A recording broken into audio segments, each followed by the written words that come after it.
सिन्दूरारुणविग्रहां त्रिनयनां माणिक्यमौलिस्फुरत्तारानायकशेखरां शुद्धमहीं आपीनवक्षोरुहां पाणिभ्यामलिपूर्णरत्नचषकं रक्तोत्पलं बिभ्रतीं सौम्यां रत्नघटस्थरक्तचरणां ध्यायेत् पराम्बिकाम् करारविन्दे न पदारविन्दम् मुखारविन्दे विनिवेशयन्तं वटस्य पत्रस्य पुटे शयानं बालं मुकुन्दं मनसा स्मरामि।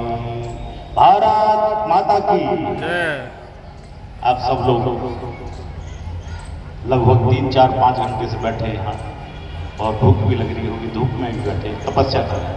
कोई बात नहीं, आज एक दिन भारत माता के नाम से ही तो थोड़ी देर में हम कुछ बात करके भी आपको शब्दों से के साथ में विश्राम करेंगे और शायद भोजन की भी व्यवस्था है, तो भोजन भी करेंगे। आप लोग तैयार है? बस हमारे बोलने की बात है, उसके बाद भोजन तैयार है।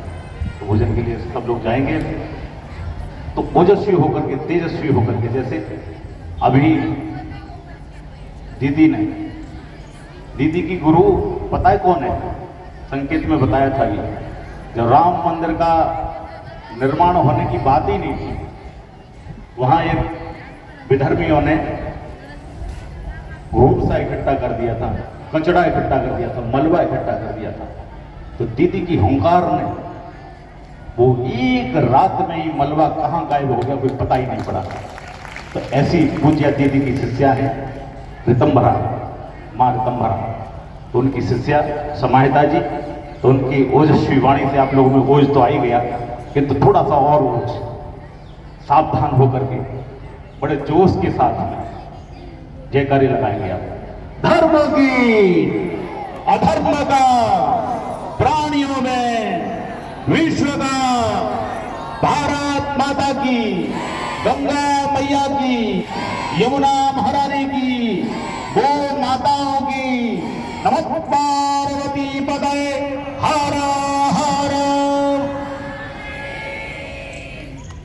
हम जगे हैं या सोए हैं? यहाँ जो लोग जितने बैठे, कौन कौन हिंदू है? हिंदू कौन कौन है? हाँ, सारे लोग हिंदू हैं। क्या कभी आपने विचार किया कि वास्तव में आप हिंदू हैं? अभी दीदी भी बोल रही थी, कह रही थी कि उन्हीं लोगों को रहने का अधिकार है यहाँ देश में। किसको अधिकार है? जो तिलक लगाते हो, जो जनेऊ पहनते हो, जो खुद धोती कुर्ता पहनते हो, उनको अधिकार है देश में रहने का। तो कितने लोग हैं इसमें जो तिलक लगा के नृत्य रहते हैं? कितने लोग हैं इनमें जो धोती कुर्ता पहनते हैं? कितने लोग हैं जो जनेऊ पहनते हैं? तो किसको अधिकार है? और अधिकार खत्म कैसे हुआ? क्यों खत्म हुआ ये अधिकार? कहां चला गया ये अधिकार? क्यों हम पाश्चात्य संस्कृति में भटक रहे हैं? क्यों चले जा रहे हैं उस पाश्चात्य संस्कृति में और उसमें भी नहीं पहुंच पा रहे हैं? हम आपस में ही मरे कटे जा रहे हैं, ऊंच नीच की बात करते हैं। क्या सनातन धर्म में ऊंच नीच की बात कही थी? कभी कही थी क्या? देखिए, 4 वर्ण हमारे, ब्राह्मण, क्षत्रिय, वैश्य और शूद्र। 4 धाम, पूरे विश्व में 4 धाम, बद्रीनाथ, रामेश्वरम, द्वारिका और जगन्नाथपुरी। 4 त्योहार, रक्षाबंधन, दशहरा, दीपावली और अभी इस महीने में आने वाली है होली। 4 वर्ण थे, 4 त्योहार। ब्राह्मणों का त्योहार रक्षाबंधन, क्षत्रियों का त्योहार दशहरा, वैश्यों का त्योहार दीपावली, शूद्रों का त्योहार होली। अगर ऊंच नीच होती तो क्या ऐसा होता है कि जो होली आने वाली है केवल शूद्री मनाते हैं? सारा सनातन बनाता है, चाहे वो ब्राह्मण हो, क्षत्रिय हो, वैश्य हो, शूद्र हो, कोई भी हो, हम सब लोग सम्मिलित होकर के मनाते हैं। तो हम लोग ऊंच नीच की बात कहां से आ गई? रक्षाबंधन जब मनाया जाता है तो ऐसा नहीं है केवल ब्राह्मण ही मनाता है, हमारा प्रत्येक सनातनी मनाता है। दीपावली आती है तो पूरे प्रत्येक सनातनी मनाता है, दशहरा आता है तो प्रत्येक सनातनी मनाता है। हम बड़े कहाँ हैं? हम ऊंची नीच कहां से आ गई बात? कहां से आई है? विचारों की दौर्बल्यता, आपके विचार कुंठित हो गए, विचार कुंठित हो गए। केवल दूसरे की बातें सुन सुन करके हमने अपने हृदय में धारण कर ली। पहले हम पढ़ते थे, छोटे थे तो सभ्यता पढ़ाई जाती थी, सभ्यता। और सभ्यता में क्या पढ़ाया जाता था कि हम वनमानस की संतान है, मनुष्य बंदर की संतान है। ऐसा पढ़ाया आप लोगों ने कभी? हम लोग बंदरों की संतान हैं। बंदर थोड़ा सा श्रेष्ठ हुआ तो वो वनमानस बना, और वनमानस के बाद हम मनुष्य बने। हम लोग आग पत्थर में आपस में पत्थर को मार मार के आग उत्पन्न करते थे, तब हम भोजन बनाते थे। हम पहिया का आविष्कार, साइकिल का आविष्कार एक किसी चीज को घुमाने से उत्पन्न हो गया। ये सब चीजें हमने केवल पढ़ी, और पढ़ी नहीं, ये हमारे मन में, मस्तिष्क में भरी गई। अरे भाई, हम बंदर की औलाद नहीं है, हम उन ऋषियों की संतान है, उन महर्षियों की संतान है, उन देवताओं की संतान है। हम कोई साधारण नहीं है। हम भारत में रहने वाले जो लोग हैं वो ऋषियों की संतान है, बंदरों की संतान नहीं है। जिस समय वो लोग कहते हैं कि पत्थर से हम चिंगारी जला करके आग उत्पन्न की, अरे भाई उस समय हमारे यहाँ 4 वेद होते थे, 4 वेद, 18 पुराण, 6-7। उन परंपराओं को हम भूल गए, उन ऋषियों की मेहनत को भूल गए, उन ऋषियों की तपस्या को भूल गए। वो ऋषि, जिन ऋषियों ने यहाँ पर पृथ्वी पर बैठ करके बता दिया कि चंद्रमा कितनी दूर है इस पृथ्वी से, सूर्य कितनी दूर है इस पृथ्वी से, कहां खगोलीय घटना कैसे घटनी है, सारी घटना यहाँ पृथ्वी पर बैठ करके बता दी। उस समय नासा नहीं था, उस समय विज्ञान नहीं था, उस समय केवल हमारे ऋषियों की तपस्या थी। उस तपस्या के कारण पूरे विश्व में उन्होंने दिखा दिया कि कहां कहां क्या क्या था। आज हम दूसरों की बात करते हैं, दूसरों की प्रशंसा करते हैं कि एटम बम हमारे अमेरिका ने बना दिया, इंग्लैंड ने बना दिया। अरे भाई, ये सब चीज हमारे ऋषियों की देन है। हवाई जहाज किसकी देन है पता है आपको? हवाई जहाज किसकी देन है? इस भारत की, इस भारत की भूमि की। एटम बम किसने दिया? इस भारत की भूमि ने। कणाद ऋषि ने इस चीज का उत्पत्ति की, शोध किया, किंतु हम उन पूर्वजों को भूल गए, उस सभ्यता को भूल गए, उस संस्कृति को भूल गए। पुराण पढ़ना नहीं जानते, वेदों की तरफ जानते नहीं, और हमारे हृदय में क्या हो गया है कि सब चीज छोड़ो छोड़ो छोड़ो। क्या छोड़ो? कि जाति पात भी छोड़ो, धर्म हम छोड़ चुके, कर्म हम छोड़ चुके, जाति छोड़ चुके। अरे भाई, इतने विचारों की दौर्बल्यता, इतने विचार कुत्सित हो गए आप लोगों के कि उस परंपरा को छोड़ दिया, उस ऋषियों की परंपरा को हम छोड़ते चले जा रहे हैं। अरे भाई, जातियां छोड़ छोड़ करके आप लोग बेरोजगार होते चले जा रहे हैं। आपने अपनी जाति छोड़ दी, अपना कर्म छोड़ दिया, अपना धर्म छोड़ दिया, और उन सब चीजों को वो विधर्मी अपनाते चले जा रहे हैं। एक एक करके वो विधर्मी सब अपनाते चले जाते हैं। आज हम लोग कहीं बाल कटवाने जाते हैं ना, तो नाई नहीं मिलता, हिंदू कहीं दिखाई देता। घर बनाते हैं तो कहीं मिस्त्री हमें हिंदू नहीं दिखाई देता, पेंटर हिंदू नहीं दिखाई देता।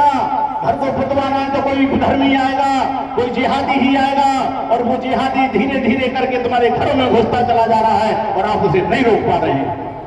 आप धर्म के साथ आपने जनेऊ छोड़ा, तिलक छोड़ा, चोटी छोड़ी, ये सब कुछ छोड़ दिया, उसके साथ आपने कर्म को भी छोड़ दिया।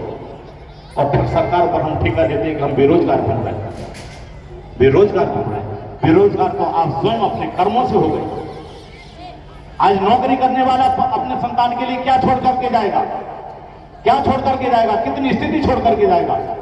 कम से कम आप व्यापार कर रहे हैं तो एक बच्चे को, संतान को कहीं किसी स्तर तक तो छोड़ करके जाएंगे आप लोग। ये सारी स्थितियां हमने अपनी छोड़ते चले गए। उन पूर्वजों की सभ्यता को छोड़ दिया, संस्कृति को छोड़ दिया, संस्कारों को छोड़ दिया। आज हम संस्कार विहीन संस्कृति में जी रहे हैं। आज इतने पढ़ लिख करके हम लोग चले जा रहे हैं विदेशों में, बच्चों को पढ़ा पढ़ा करके संस्कृतिहीन विद्या को हम ग्रहण कर रहे हैं, उस शिक्षा को ग्रहण कर रहे हैं जिसमें संस्कृति का लेस मात्र भी उसमें संयोग नहीं है। ऐसी संस्कृति को हम पढ़ते चले जा रहे हैं। बच्चे विदेश चले जाते हैं, वो पढ़े लिखे बाप, उनके माता पिता घरों में तड़प करके मरते चले जाते हैं। 20-20 दिन तक उनके शरीर बिस्तर पर पड़े रहते हैं, उसमें कीड़े लगे रहते हैं। जब गंध आती है, दुर्गंध आती है, तो पड़ोसी अड़ोसी उनको खोल करके देखते हैं कि इसमें कोई मर गया। ऐसी शिक्षा का धिक्कार है ऐसी शिक्षा के लिए। शिक्षा हो तो संस्कार से युक्त शिक्षा होनी चाहिए। इन सब चीजों को हम छोड़ चुके, माता पिता का विभाजन नहीं जानते, गुरुजनों की बाणी नहीं सुनना चाहते, धर्म ग्रंथों को पढ़ना नहीं चाहते। फिर हम कहते हैं कि हिंदू हिंदू हिंदू, संगठित हो संगठित हो। कैसे? जब तक आपके विचार सुदृढ़ नहीं होंगे, जब तक आप अध्यात्म की ओर नहीं मुड़ेंगे, जब तक आप धर्म की ओर नहीं मुड़ेंगे, जब तक आप वेदों की ओर नहीं मुड़ेंगे, तब तक आप कुछ भी कर लीजिए, इस राष्ट्र को नक्साली नहीं कर सकते।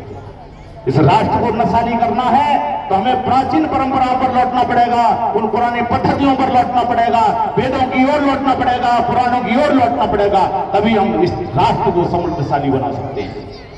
आज बहुत आवश्यकता है कि हम संगठित हों।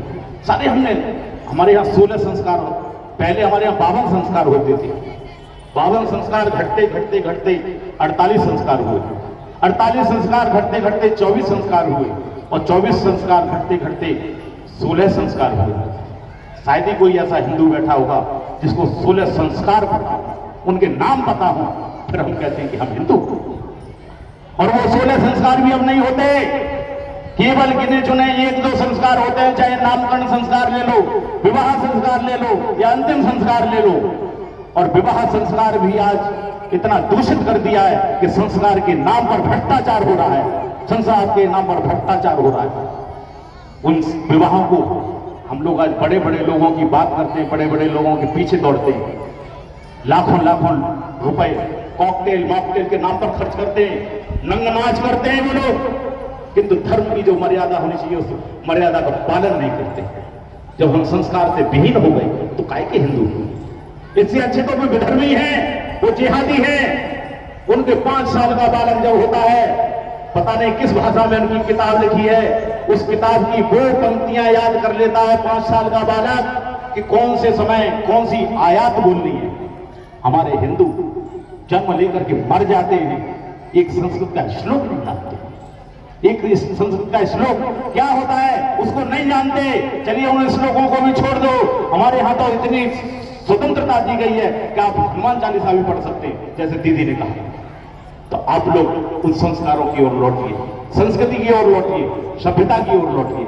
जब तक आप इस संस्कृति संस्कार और सभ्यता की ओर नहीं लौटेंगे, तब तक कितनी भी कोशिश कर लें आप एक नहीं हो सकते।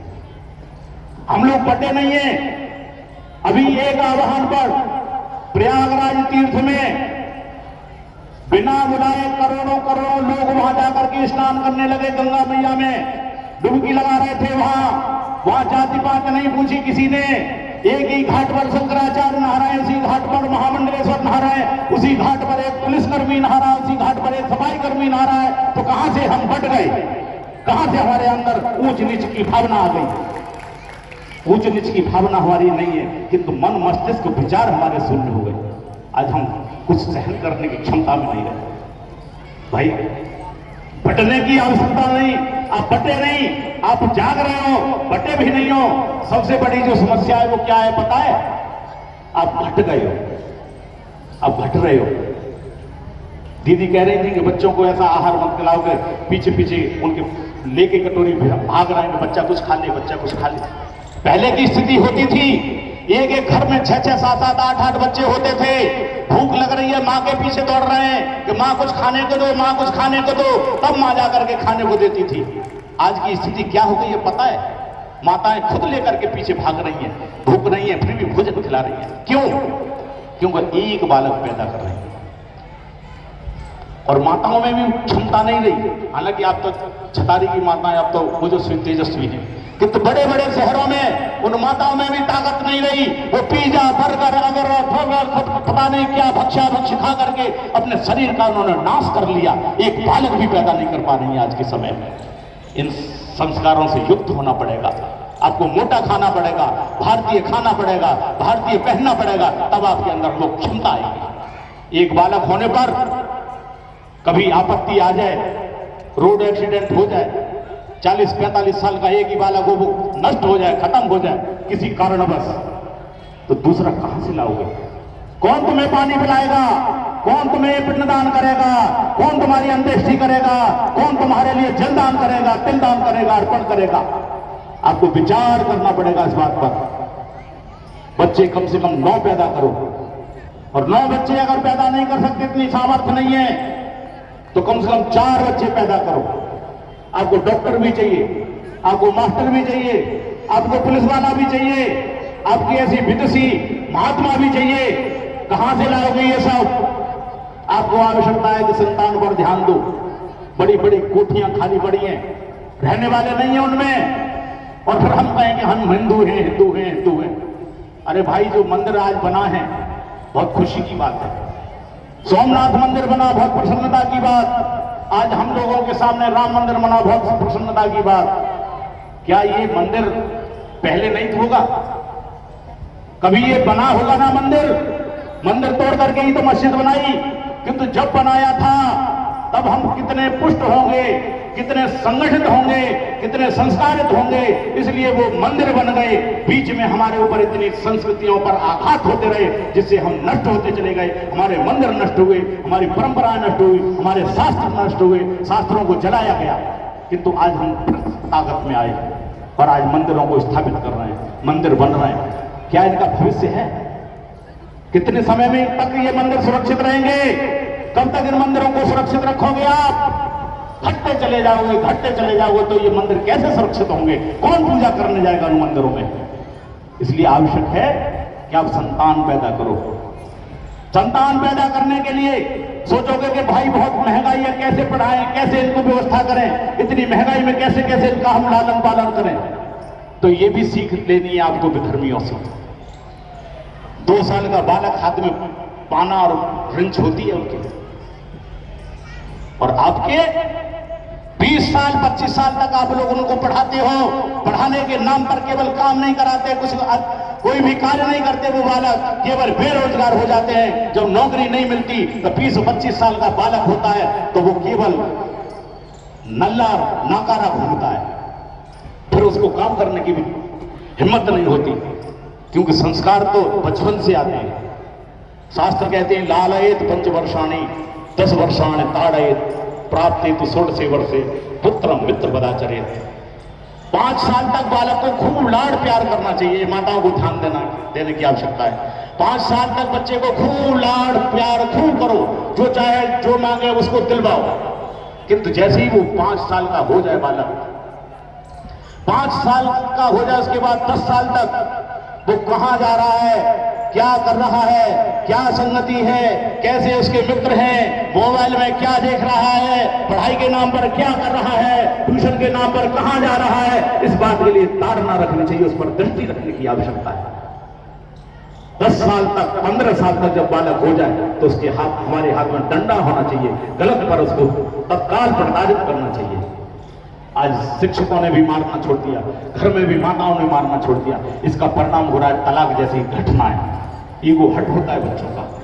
आप बचपन से ही अगर उन्हें ताड़ना देंगे, गलत को गलत बताएंगे, सही को सही बताएंगे, तो वो बच्चे जीवन भर अच्छे बनते हो चले जाएंगे। जब 16 साल का बच्चा हो जाए उसको मित्रवत मान लेना चाहिए। आज की परंपरा उल्टी हो गई।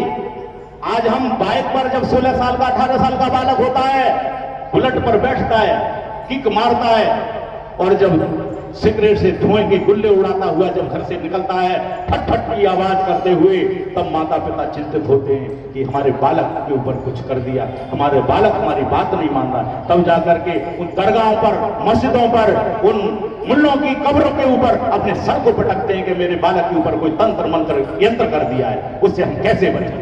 तब नहीं बच सकता कोई मुल्ला मौलवी, उस समय नहीं सुधार सकता। सुधार सकता है तो बचपन से अगर संस्कार आपने दिए तब। तो इस महंगाई के जमाने में उन विधर्मियों से सीखिए कि एक एक कहीं पंचर, कहीं छोला, कहीं भटूरा, कहीं कुछ बेच करके अपने जीवन का निर्वाह कर रहे हैं। और अगर इसके बाद भी सोचो कि हम बच्चे कैसे पढ़ाएं, हम अपने बच्चे से ये काम तो नहीं करा सकते। तो जैसे आपकी बड़ी बड़ी कोठियां खाली हैं, ऐसे ही पूरे देश में बड़े बड़े महात्मा हैं, उन महात्माओं को ढूंढे से शिष्य नहीं मिल रहे, उनके उत्तराधिकारी नहीं मिल रहे, बड़े बड़े आश्रम खाली पड़े हैं। आप बच्चे पैदा तो करिए, उन बच्चों को पैदा करके आप नहीं पाल सकते तो हमें दीजिए, हम उनका लालन पालन करेंगे, उनको पढ़ाएंगे, शिक्षा देंगे और देश के नाम पर लगाएंगे उनको। संस्कारित होइए, धर्म के नाम पर चलिए आप लोग। आप बटे नहीं है, बस घटे हैं, घटने की आवश्यकता नहीं है। यदि आप पढ़ते चले जाओगे तो राम मंदिर सुरक्षित बना रहेगा, आप बढ़ते चले जाओगे तो आपका सोमनाथ मंदिर सुरक्षित रहेगा, आप घटते चले जाओगे तो आपके जैसे आज मोहल्ला में पड़ोस में मंदिर खाली पड़े रहते हैं, आप उन मंदिरों में नहीं जाते हैं, ऐसे ही वो मंदिर भी आप लोगों से विहीन हो जाएंगे, दोबारा से फिर वहां मस्जिदें खड़ी हो जाएंगी। तो आप लोगों को धर्म के मार्ग पर आना पड़ेगा। जैसे बहन जी कह रही कि हम शेर हैं, हम वास्तव में शेर हैं, हमारा कोई बाल बांका नहीं कर सकता। ये सनातन धर्म किसी का बनाया हुआ नहीं है, किसी के माई बाप में ताकत नहीं है जो सनातन धर्म को नष्ट कर दे। ये सनातन धर्म जब परमात्मा भी अवतार लेता है तो वो परमात्मा भी इसी धर्म में अवतार लेता है, किसी और धर्म में नहीं जाता, केवल इसी धर्म में अवतार लेता है, वो सनातन धर्म में ही अवतार लेता है। बाकी सब संप्रदाय हैं, पंथ हैं, मार्ग हैं, केवल धर्म है तो केवल सनातन धर्म। इस सनातन धर्म से आप लोग जुड़ के रहिए, अपने परिवार में बच्चों को संस्कार दीजिए, माता पिता के चरण स्पर्श की आदत डलवाइए और भाषा को जरूर सुधारिए। आज हमने अपनी बुआ को मार दिया, चाची को मार दिया, ताई को मार दिया, मौसी को मार दिया, सब जितने संबंध थे उन सब संबंधों को हमने खत्म कर दिया। केवल हम विदेशी भाषा के चक्कर में पड़ के केवल आंटी तक सीमित रह गए, केवल आंटी तक। आप आंटी को घर से विदा कीजिए, अपने घरों से आंटियों को विदा कीजिए, अपने घर में उनको जीवित कीजिए, बुआओं को, ताई, चाची, मौसी, मौसा, उन संबंधों को जीवित कीजिए। मम्मी पापा को विदा कीजिए घर से, उन माता पिता को घर में लेकर के आइए, संगठित होकर के भोजन कीजिए। आप नित्य भोजन नहीं करते संगठित होकर तो केवल रविवार को, मंगलवार को, किसी भी दिन घर में बैठ करके हनुमान चालीसा का पाठ करके तब भोजन कीजिए, भगवान का भोग लगा करके तब भोजन कीजिए। आज हम मशीन की तरह काम कर रहे हैं। जब बालक घर में होता है तो पिता नहीं होता, जब पिता घर में होता है तो बालक नहीं होता। तो ऐसी संस्कृति मत बनाइए। यही काम कर रहा है संघ। संघ भी शताब्दी वर्ष मना रहा है, तो इसमें पंच परिवर्तन जो भाई साहब ने बताया, वो पंच परिवर्तन लेकर के आया है। ये पंच परिवर्तन कहीं आसमान से नहीं टपक के आए, ये पंच परिवर्तन भी हमारे उन वेदों की बातें हैं, शास्त्रों की बातें हैं, पुराणों की बातें हैं। उन पंच परिवर्तनों को अपने यदि जीवन में आप धारण कर लेंगे तो निश्चित रूप से आप धर्म से जुड़ जाएंगे, इस राष्ट्र से जुड़ जाएंगे, इस परंपरा से जुड़ जाएंगे। तो आप सब लोग सुखी रहें, निरोग रहें। बहुत देर से आप लोग बैठे, बोलने का बहुत मन करता था, पर आप लोग भोजन प्रसाद भी करेंगे तो आप लोग सुखी रहें, समृद्धशाली रहें, व्यवस्थित रहें, धर्म से जरूर जुड़ें, इस राष्ट्र से जरूर जुड़ें। और सबसे महत्वपूर्ण बात कि अगर आपके मोहल्ला में, पड़ोस में कोई शाखा लगती है, उस शाखा में आप अपने बच्चों को जरूर भेजें। नमः पार्वती पतये हर